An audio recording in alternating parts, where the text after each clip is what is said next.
பிடிக்கிட்டு தள்ளி விட்டானுங்க, அங்கே போங்கடா, பரப்பாயெல்லாம் இங்கே உள்ளே வரக்கூடாது அப்படின்னு அப்போவே அகராதியாக பேசுவேன். நான் இருக்கலையே, நான் தெரியும். நாங்கள் வெளியே தான் அந்த முன்னால் அந்த மூலையில் உட்காந்துருப்போம். அப்புறம் தான் முன்னுக்கு போய் உட்காந்துருது.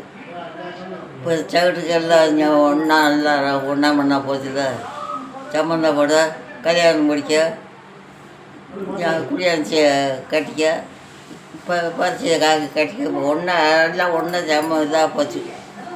இப்போ சாதி வேலை பார்க்க முடியாது. எல்லாம் இந்த போலீஸ்கார செஞ்ச வேலை தான். யார் அந்த அந்த இடத்த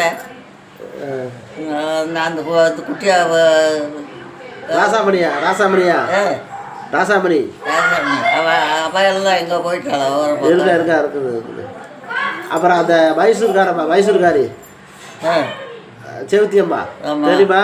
அதெல்லாம் இன்னும் உடைய கேட்க எங்கள் உபகாரமா பெரிய எப்படி இருக்குது அப்படின்னு கேட்கணுன்னா அதெல்லாம் நல்லா இருக்குது. பழைய ஆள் அதெல்லாம் பழைய ஆள். போலீஸ் முக்கியிலே மரிய செவரி விட்டாளுங்க. போலீஸ் விட்டாளுங்க தெரியும், மரிய செவரி விட்டாளுங்க, கத்தி குத்தா விட்டாளுங்கெல்லாம் தெரியுமா? கத்தி குத்தா விட்டாளுங்க. புதுப்பட்டியா குடும்பா இருக்கிறாங்க. புதுப்பட்டியா அவங்கெல்லாம் இல்லை ஆளுங்க. கத்தி குத்து தாசு சொல்லுவாங்க, தாசு தெரியுமா? தாசு உங்கள் சால்வை உங்க மாமே மகன் சால்வை அவங்க அப்பா பேர் அவர் சார். நம்ம சால்வைன்னு சொல்லுவாங்களே, சேவியர் தெரியுமில்ல? சேவியர் அவங்க அப்பாவும் உங்க கூட பிறந்தவங்க தானே? ஆமாம். பேர் என்ன பேர்? ஆரோக்கியம். நானுமுத்து. அவங்க அந்த 6 பேர்ல 6 பசங்களா? 6 பசங்க. பொம்பளை பிள்ளைய 3 பேர். யார்? நான் தான் மூத்தவ. ரெண்டாவது பொம்பளை பிள்ளைக்கு.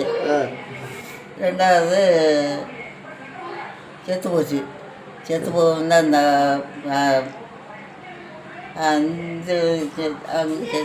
சால்வாயின்னு தான் கூப்பிடுவாங்க. உனக்கு அடுத்து யார் பொம்பளை பிள்ளை? ஏன்னா 3 பேர். உனக்கு அடுத்து பொம்பளை பிள்ளை யாரு?